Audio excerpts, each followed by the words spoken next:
Bon, à Calais, c'est plus possible. La police est continuellement présente sur les lieux où sont les migrants. Donc il y a plusieurs camps comme celui-ci qui sont répartis à l'intérieur des terres et non plus sur Calais simplement. Il y en a à Angres, près de Lens, il y en a à Saint-Omer, il y en a à Steenvoorde, dans le nord. Il y avait 25, un groupe de 25, aujourd'hui ils sont beaucoup plus, ils sont 45, peut-être plus peut-être. Donc ici on est à quelques centaines de mètres d'un parking d'autoroute. Leur but n'est pas de rester en France, c'est de passer. Si on veut demander l'asile politique en France, si on va en Angleterre, notre dossier va être pris en charge très, très rapidement, tandis qu'ici, eh bien, il faut attendre 1 an, 2 ans, 3 ans, sans avoir de réponse, sans avoir la possibilité de travailler ni d'étudier. Tant que les systèmes d'accueil et de prise en charge des demandeurs d'asile et des réfugiés politiques seront à ce point-là différents selon qu'on se trouve en Grèce, en Italie, en France ou en Angleterre, on aura toujours des populations en transit. Depuis 3 semaines maintenant, la police est continuellement, chaque nuit, sur le parking.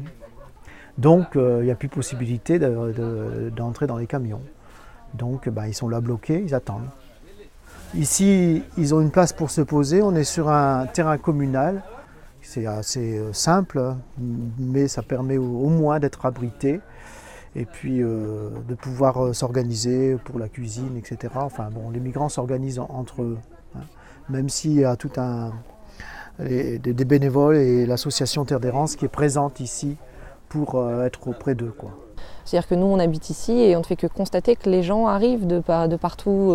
C'était des Kosovars, des Afghans, des Irakiens, des Soudanais, des Palestiniens, maintenant des Érythréens. Tout le monde venait et on ne peut rien faire, nous, contre ça. Par contre, on a le choix, en tant que citoyen, soit de fermer les yeux ou de venir veiller à ce que la dignité de ces gens soit protégée. Donc on est beaucoup à avoir fait ce choix-là. On est maintenant 300 membres dans l'association Terre d'Errance. Actuellement, depuis peu, il y a la municipalité qui amène de l'eau.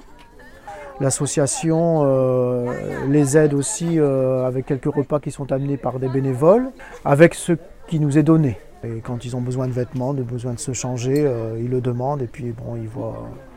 Et puis il y a l'organisation des douches qui est 2 fois par semaine, hein.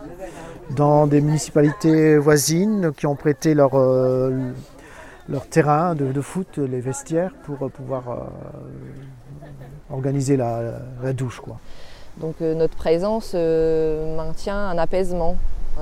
Ils savent, chaque migrant, chaque migrante savent que s'il y a un souci, ils peuvent se retourner vers nous et trouveront protection. La population, elle les voit, elle sait qu'ils sont là, qu'ils existent, puisqu'ils passent aussi dans le village, ils se promènent, ils vont à la cabine téléphonique, ils vont acheter des cigarettes, voilà, donc ils sont présents à la population.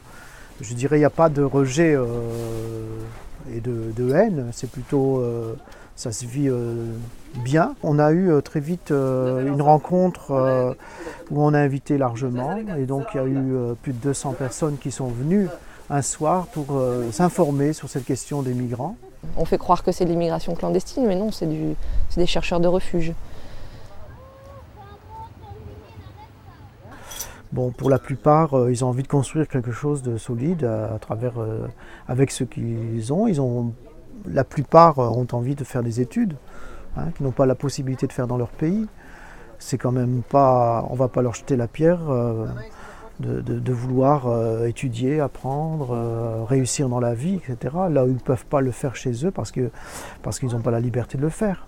Là maintenant, avec le système européen du règlement Dublin II, on va rester avec les mêmes nationalités tout le temps, puisque les gens ne sont plus en train de migrer, mais ils sont en train de errer. On clochardise, on pousse à la misère, parfois à la folie, mais aussi au trafic, l'ensemble des étrangers qui sont venus pour chercher refuge.